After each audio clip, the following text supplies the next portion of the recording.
Saudaraku, saya kira tidak sedikit orang yang mengalami kesulitan untuk tidur. Sehari-hari mengusahakan untuk tidur, ternyata sulit untuk tidur. Siang hari juga ingin tidur, tidak bisa tidur. Malam hari pada saatnya istirahat, pergi tidur juga tidak segera tidur. Berusaha untuk tidur dan tidak bisa tidur. Jadi tidak sedikit orang yang kelelahan oleh karena tidak bisa tidur. Nah, selama perjalanan naik kereta api, saya bisa melihat kiri kanan depan saya. Ternyata mereka menikmati perjalanan dan itu mereka bisa tidur dengan nyenyak. Dan tidak sedikit di antara mereka baru naik dalam waktu yang tidak lama, sekitar 1 jam mereka langsung pergi tidur. Lalu mereka baru bangun ketika hampir sampai ke tempat tujuan. Jadi mereka betul dapat menikmati perjalanan menggunakan kereta api. Nah, memang tidak semua perjalanan bisa membuat seseorang itu menikmati sebagai saat istirahat dan tidur dengan nyaman dan tenang. Dan dalam hidup ini memang kita selalu mengusahakan dan menginginkan supaya kita bisa istirahat saat kita istirahat.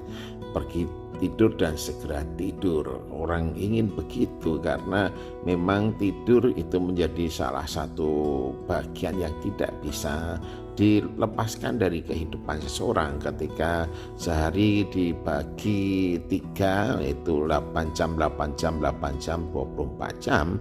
8 jam diantaranya adalah waktu di mana kita pakai untuk istirahat, untuk tidur. 8 jam untuk aktivitas, untuk kerja, dan juga 8 jam untuk kegiatan-kegiatan yang sifatnya rekreatif atau sport atau olahraga dan seterusnya. Nah, kalau waktu tidur itu kurang, itu akan mempengaruhi terhadap kesehatan dan kebugaran seseorang. Dan kita selalu ingin bisa tidur, kita ingin selalu bisa tidur. Dan bagaimana seseorang supaya bisa tidur nyenyak? Saya kira itu adalah pertanyaan untuk kita semua. Baik kita dalam perjalanan, baik kita ketika di tempat istirahat, di kamar tidur kita atau ruang tidur kita ingin pergi tidur dan segera tidur. Nah, bagaimana supaya kita bisa mengalami dan menikmati kehidupan yang demikian ketika kita pergi tidur dan langsung kita bisa tidur? Daud memberikan contoh kepada kita di dalam Mazmur 3, 6 dan 7.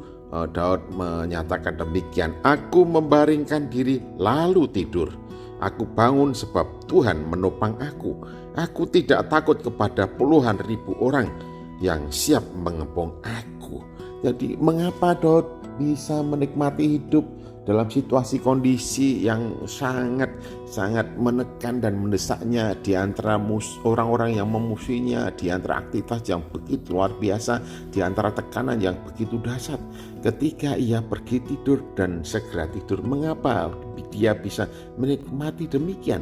Karena Daud menyerahkan seluruh hidupnya kepada Tuhan dan ia mengakui sepenuhnya bahwa Tuhan tempat sandarannya. Oleh karena itu dia bersaksi, "Aku pergi tidur langsung segera tidur sebab Tuhan menopang." Jadi kalau hidup kita menyerahkan diri kepada Tuhan dan Tuhan menopang diri dan hidup kita akan dapat menikmati hidup kita sehari-hari. Dan pada waktu kita menginginkan tidur, maka kita akan segera pergi tidur. Ingatlah, serahkanlah diri hidupmu kepada Tuhan di dalam nama Tuhan Yesus, maka engkau akan menikmati pemeliharaan dan perlindungan.